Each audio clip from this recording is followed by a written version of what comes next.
Hello అండి. Blouse cutting and స్టిచ్చింగ్లో నేను పాటించే కొన్ని టిప్స్ వల్ల ఈ కస్టమర్ అయితే కాల్ చేసి ఎంత మంచిగా మాట్లాడినరంటే, నేను ఎన్నో బ్లౌజులు కుట్టించుకున్నా కానీ నాకైతే అస్సలు ఇంత మంచి అయితే కుదరలేదు. ఈ బ్లౌజ్ అయితే పర్ఫెక్ట్ ఫిట్టింగ్ అయితే వచ్చేసింది. నాకైతే ఇదే కొలత బ్లౌజ్ అయిపోతుంది. ఇంకా ఇది నేను వేసుకోవడానికంటే ఎక్కువ కొలత బ్లౌజ్కే యూజ్ చేసుకుంటా అని చాలా బాగా అయితే చెప్పిండ్రండి. నాకైతే చాలా హ్యాపీగా అనిపించింది. సో నేను ఏ విధంగా స్టిచ్ చేయాలి అనేది నేను మీకు ఇక్కడ వీడియోలో చూపిస్తాను చూడండి. ఇది వచ్చేసి యాక్చువల్గా మనకి బ్యాక్ ఓపెన్ బ్లౌజ్. ఇది మనకి వైట్ డాట్స్ ఉన్నాయి కాబట్టి నేను సిల్వర్ కలర్ పైపింగ్ అయితే చూజ్ చేసేసుకున్నాను. ఓకే, ఇప్పుడు నేను పైపింగ్ అనేది రెడీ చేసి పెట్టేసుకున్నాను. ఈ డోరీ నెంబర్ వచ్చేసి 8 లేదంటే 9 నెంబర్స్ అయితే నేను ఎక్కువ యూజ్ చేస్తాను. ఎందుకంటే ఇది నార్మల్ మిషన్ నార్మల్ పాదం పైన స్టిచ్ చేస్తాను కాబట్టి అదే యూజ్ చేస్తాను. ఇప్పుడు ఫస్ట్ లైనింగ్ బ్లౌజ్ ఉంది కదా, లైనింగ్ బ్లౌజ్ నెక్కి యాడ్ చేసుకున్నాను.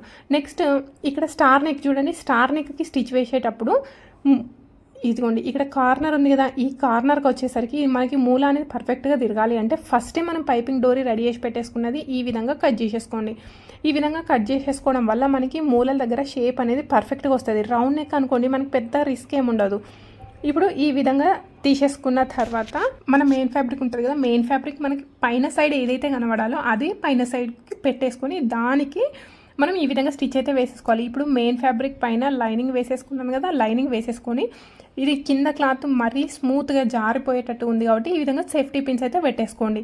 అవసరం లేకపోయినా పర్వాలేదు పెట్టేసుకోండి. పెట్టేసుకున్న తర్వాత ఇదిగోండి మూల దగ్గరకు వచ్చిన తర్వాత చిన్న టిప్ అయితే ఏంటంటే సూది కిందికి పెట్టుకొని మిషన్ యొక్క పాదం పైకి లేపిన తర్వాత మాత్రమే క్లాత్ అనేది తిప్పేసుకోవాలి. అప్పుడు మాత్రమే పర్ఫెక్ట్గా వచ్చేస్తుంది. ఓకేనా, ఇప్పుడు ఈ విధంగా స్టిచ్ చేసిన తర్వాత లోపల ఉన్న లైనింగ్ మెయిన్ ఫ్యాబ్రిక్ అంతా ఎక్స్ట్రా కట్ చేసేసుకొని మూల దగ్గర నేను చూపించిన విధంగా కచ్ మార్కులు అయితే పెట్టేసుకోవాలి. ఈ విధంగా తీసేసుకోవడం వల్ల మనకు షేప్ అనేది పర్ఫెక్ట్గా వచ్చేస్తుంది. ఈ ఫింగర్తోని టైట్గా ప్రెస్ చేయండి, లేదు అంటే ఒకసారి ఐరన్ బాక్స్తోనే ఐరన్ చేసేసుకుంటే మీకు షేప్ అనేది పర్ఫెక్ట్ షేప్ కనబడుతుంది.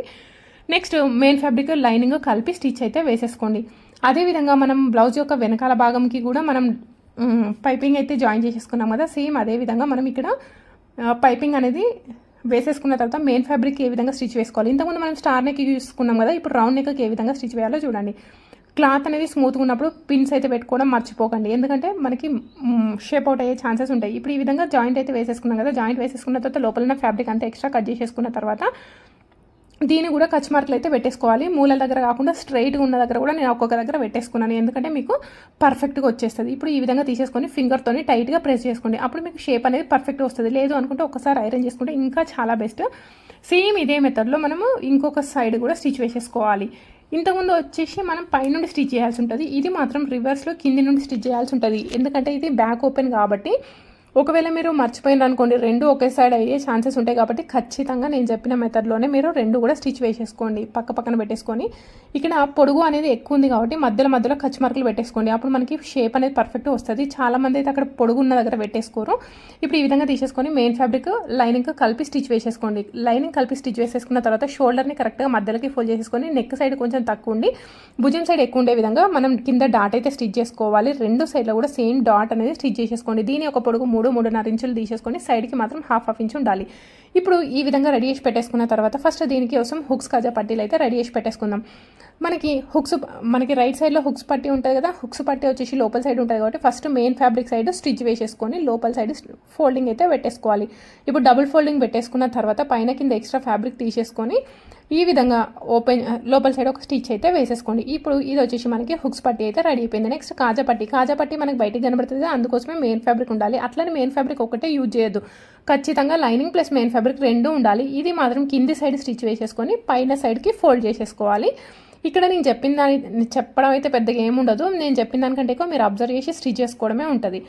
కింది సైడ్ స్టిచ్ చేసుకొని పైకి ఫోల్డ్ చేసేసుకొని స్టిచ్ వేసేసుకున్నాం కదా, దాని పక్కన ఇంకొక స్టిచ్ అయితే వేసేసుకోవాలి. ఈ రెండింటి మధ్యలో మనం కాజాలు అయితే స్టిచ్ చేసుకోవాల్సి ఉంటుంది. ఓకేనా, ఇప్పుడు మనకి రెడీ అయిపోయింది కదా. నెక్స్ట్ ఇవి రెండు సమానం ఉన్నాయా లేవా ఒకసారి చెక్ చేసేసుకొని కరెక్ట్గా ఉన్న తర్వాత సైడ్ జాయింట్స్ దగ్గర కూడా మీరు కరెక్ట్గా చెక్ చేసేసుకోండి రెండు సమానం ఉన్నాయా లేవా అని.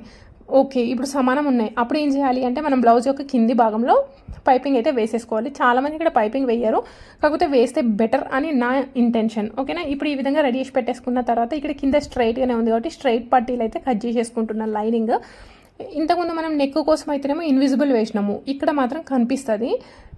ఇప్పుడు ఈ విధంగా స్టిచ్ వేసేసుకొని లోపల సైడ్ తిప్పేసుకొని ఇదిగోండి ఈ విధంగా ఫోల్డింగ్ అయితే పెట్టేసుకుంటున్నా. ఈ విధంగా ఫోల్డ్ చేసేసుకున్న తర్వాత లోపల సైడ్ క్లాత్ ఎక్కువ ఉంటే కట్ చేసేసుకోండి.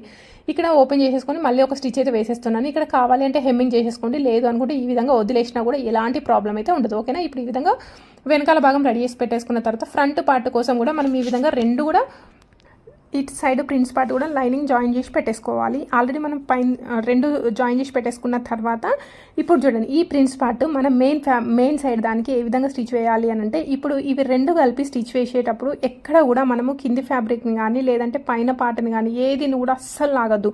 అది మాత్రం గుర్తుపెట్టేసుకోండి. ఏంటంటే చిన్న పిల్లల్ని అప్పుడే పుట్టిన పిల్లల్ని ఏ విధంగా అయితే ఎత్తుకుంటామో సేమ్ ఇక్కడ కూడా రెండింటిని ఒకదానిపైన ఒకటి స్టిచ్ వేయండి. అంతేగాని ఏది కూడా కొంచెం నొక్కి పట్టడం కానీ లాగడం కానీ చెయ్యొద్దు. అప్పుడు మాత్రమే మనకు షేప్ అనేది పర్ఫెక్ట్గా వస్తుంది. ఇప్పుడు ఈ విధంగా స్టిచ్ వేసేసుకున్న తర్వాత కచ్ మార్కులు పెట్టినా చూడండి. ఈ విధంగా కచ్ మార్కులు పెట్టడం వల్ల మీకు ఇక్కడ షేప్ అనేది పర్ఫెక్ట్గా ఇట్లా లేచినట్టుగా కనబడుతుంది. ఓకేనా, షేప్ అనేది పర్ఫెక్ట్గా కనబడాలి అంటే మనము ఈ విధంగా స్టిచ్లు అయితే వేసేసుకోవాలి. ఒకవేళ మీకు ఇక్కడ సరే నాకు కొంచెం ఒకటి ఎక్కువైతుంది ఒకటి తక్కువైతుంది అని అనుకున్నా కూడా స్టిచ్ ఎంత వస్తే అంతే వదిలేయండి తప్ప ఏది కూడా మీరు కొంచెం కూడా లాగొద్దు. అర్థమవుతుంది కదా, లాగినరు అనుకోండి మీకు ఇంకా అంతే బ్లౌజ్ ఒక ఫ్రంట్ పార్ట్ నాశనం అయిపోతుంది ఇంకా. ఓకే, సో ఖచ్చితంగా రెండు జస్ట్ నార్మల్గా దానిపైన ఒకటి పెట్టేసి స్టిచ్ అయితే వేసేసుకోండి నేను చూపించిన విధంగా. ఇప్పుడు ఈ విధంగా స్టిచ్ వేసేసుకున్న తర్వాత మీకు షేప్ అనేది పర్ఫెక్ట్గా వచ్చేస్తుంది. ఇక్కడ కొంచెం రౌండ్ షేప్ లాగానే వస్తుంది, ఎలాంటి ప్రాబ్లం ఉండదు. అదే షేప్ పైన మనం కింద కూడా పైపింగ్ వేసేసుకోండి. ఇక్కడ కొంచెం లోతు ఉన్నది కదా, అందుకోసమే పైపింగ్కి కచ్ మార్కులు పెట్టేసుకోండి. అప్పుడు మనకు షేప్ అనేది పర్ఫెక్ట్గా వస్తుంది. ఇప్పుడు ఈ విధంగా తీసేసుకున్న తర్వాత నెక్స్ట్ దీనికి కూడా కిందికి మనకి 1 ఇంచ్ పట్టి అయితే తీసేసుకోవాలి. 1 ఇంచ్ పట్టి తీసేసుకొని మిడిల్లో ఒక కచ్ మార్క్ తీసేసుకున్నాను, ఎందుకంటే మనకి షేప్ అనేది పర్ఫెక్ట్గా రావాలి అనేసి. సో స్టిచ్చింగ్లో మీరు కొన్ని పాయింట్స్ మిస్ అవ్వడం వల్ల మీకు షేప్ అనేది పర్ఫెక్ట్గా రాకపోవడం అలాంటివి అయితే జరుగుతూ ఉంటాయి. నా ఛానల్ అని కాదు, మీరు ఏ ఛానల్ని చూసినా కూడా ఎవరిని ఫాలో అయినా కూడా వాళ్ళు చెప్పింది మొత్తం వినండి. ఓకే, ఒక వీడియో ఓపెన్ చేసి అనుకోండి, ఫస్ట్ నుండి లాస్ట్ వరకు వినండి. అప్పుడు మాత్రమే మీరు కొన్ని పాయింట్స్ నేర్చుకోగలుగుతారు. ఎందుకంటే సరే ఒకరు ఒక రకంగా చెప్తారు, ఇంకోళ్ళు ఇంకో విధంగా చెప్తారు. ఏవి పట్టించుకోకుండా మీకు కావాల్సిన ఇన్ఫర్మేషన్ మాత్రం ఒకటి ఓపెన్ చేస్తే అది. సో ఇప్పుడు వెనకాల భాగం ముందు భాగం రెండు కూడా రెడీ చేసి పెట్టేసుకున్నాం కదా. భుజం అనేది జాయిన్ చేసేసుకుందాం. భుజం జాయిన్ చేసేటప్పుడు మనం బ్లౌజ్ యొక్క కటింగ్లో అక్కడ క్రాస్ కట్ చేసేసుకుంటే ఏం ప్రాబ్లం లేదు అనుకుంటే ఇక్కడ నెక్ సైడ్ కొంచెం క్రాస్లో కట్ చేసేసుకోండి. క్రాస్లో కట్ చేసుకున్న తర్వాత ఈ విధంగా క్లాత్ పెట్టేసుకొని షోల్డర్స్ 4 కూడా కరెక్ట్గా సమానం ఉన్నాయా లేవో చెక్ చేసుకొని అక్కడ కట్ చేసేసుకోండి. అదేవిధంగా ఇక్కడ కింద కూడా కరెక్ట్గా 4 ఉండాలి, లేదంటే జస్ట్ స్లైట్గా ఇట్లా కట్ చేసేసుకోండి. అప్పుడు మాత్రమే మనం చేతి యొక్క కింది భాగంలో కరెక్ట్ ప్లస్ ఆకారం వస్తుంది. లేదు అంటే మనకి షేప్ అయితే చేంజ్ అవుతుంది. ఇప్పుడు హ్యాండ్స్ ఉన్నాయి కదా, హ్యాండ్స్కి మనం ఆల్రెడీ లైనింగ్ పైపింగ్ వేసేసుకొని రెడీ చేసి పెట్టేసినాను. ఇప్పుడు ఈ విధంగా తీసేసుకొని ఒక దానిపైన ఒకటి పెట్టేసుకొని మిడిల్లో కచ్ మార్క్ అయితే పెట్టేసుకోవాలి. కానీ మనకి బ్లౌజ్ యొక్క ఫ్రంట్ పార్ట్లో లోతు అనేది తీయాలి కదా. లోతు తీసింది ఎటు సైడ్ ఉండాలి, లోతు తీసింది వచ్చేసి మనకి ఫ్రంట్ సైడ్లో ఉండాలి, తీయంది వచ్చేసి వెనకాల భాగం సైడ్ తీసేసుకోండి. ఇప్పుడు మిడిల్ కచ్ మార్క్ షోల్డర్ దగ్గర పెట్టేసుకొని హ్యాండ్స్ అయితే జాయిన్ చేసేసుకోవాలి. హ్యాండ్ జాయిన్ చేసేటప్పుడు భుజం దగ్గర నుండి వెనకాల సైడ్ ఒకటి, అదేవిధంగా ముందు సైడ్ ఒకటి స్టిచ్ వేసుకొని నెక్స్ట్ బ్లౌజ్ యొక్క ఫ్రంట్ పార్ట్ని కరెక్ట్గా మధ్యలోకి మార్కింగ్ పెట్టేసుకొని మిడిల్లో ఈ విధంగా నేను చూపించిన విధంగా మార్కింగ్ అయితే పెట్టేసుకోండి. నెక్స్ట్ ఇది వచ్చేసి మనకి కాజా పట్టి ఎక్కడైతే కాజాలు స్టిచ్ చేస్తామో ఆ కాజాలు స్టిచ్ చేసిన పాయింట్ ఇంతకుముందు మిడిల్ పాయింట్ రెండు కూడా కలిపేసుకొని సైడ్కి ఈ విధంగా టైట్గా పట్టేసుకొని ఎగ్జాక్ట్గా కార్నర్లో మనం ఒక స్టిచ్ అయితే వేసుకోవాల్సి ఉంటుంది. ఎగ్జాక్ట్గా మనం ఇంతకుముందు కట్ చేసిన ఫిట్టింగ్ లైన్ పైనే మనం మార్కింగ్ అయితే చేసేసుకోవచ్చు. కానీ ఫిట్టింగ్ లైన్ పైన మార్కింగ్ చేసేసుకున్నప్పుడు ఏంటి అంటే కొంచెం అటు ఇటు జరిగిపోయే ఛాన్సెస్ ఉంటాయి కాబట్టి ఆ విధంగా తీసుకోవద్దు అని చెప్తాను. నెక్స్ట్ అదేవిధంగా ఇది కాజా హుక్స్ పట్టి అనుకోండి. హుక్స్ పట్టి వచ్చేసి స్టార్టింగ్ దగ్గర నుండి తీసేసుకోవాలి. హుక్స్ పట్టి స్టార్టింగ్ దగ్గర ఇంతకుముందు ఫ్రంట్ పార్ట్ యొక్క మార్కింగ్ ఉండాలి. అప్పుడు మాత్రమే మనం ఎగ్జాక్ట్ కార్నర్లో ఒక స్టిచ్ వేసేసుకోండి. అప్పుడు మనకి ఫ్రంట్ పార్ట్ అనేది కొంచెం ముందుకైనా వెనకాలకైనా ఎలాంటి ప్రాబ్లం అయితే ఉండదు. ఓకేనా, ఇప్పుడు ఈ విధంగా తీసేసుకున్న తర్వాత బ్లౌజ్ని ఈ విధంగా ఫోల్డ్ చేసేసుకోండి. ఇక్కడ ఒక మార్కింగ్ అయితే కనబడుతుంది కదా, ఈ మార్కింగ్ వచ్చేసి 4 సైడ్లో ఉండే విధంగా మార్కింగ్ పెట్టేసుకోండి. నెక్స్ట్ అదేవిధంగా హ్యాండ్కి ఎక్కడి వరకు ఉందో సేమ్ నడుము దగ్గర చంక భాగము అదేవిధంగా హ్యాండ్ ఇవి మార్కింగ్ పెట్టేసుకున్నాం కదా. ఈ మార్కింగ్ పెట్టేసుకునే వచ్చేసి ఇక్కడ స్కేల్తో కలిపేసేసుకోండి, లేదు అంటే జస్ట్ లైన్గా స్టిచ్ అయితే వేసేసుకోండి. సేమ్ ఇప్పుడు లైన్ చూడండి ఎంత పర్ఫెక్ట్ లైన్ అయితే వచ్చేసిందో. సేమ్ ఇప్పుడు ఇదే లైన్ పైన స్టిచ్ అయితే వేసేసుకోండి.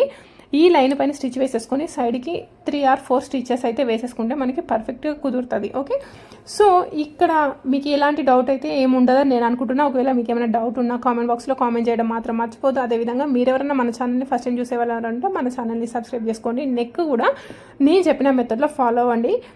ఈ బ్లౌజ్ యొక్క కటింగ్ వీడియో నేను ఆల్రెడీ పోస్ట్ చేసినాను, లింక్ డిస్క్రిప్షన్లో యాడ్ చేస్తున్నాను. ఒక్కసారి మీకు అవసరమైన వాళ్ళు చెక్ చేసేసుకోండి బ్లౌజ్ కటింగ్ అండ్ స్టిచ్చింగ్. ఓకేనా, సో ఎలాంటి డౌట్ ఉన్నా కామెంట్ బాక్స్లో కామెంట్ చేయడం మాత్రం మర్చిపోవద్దు.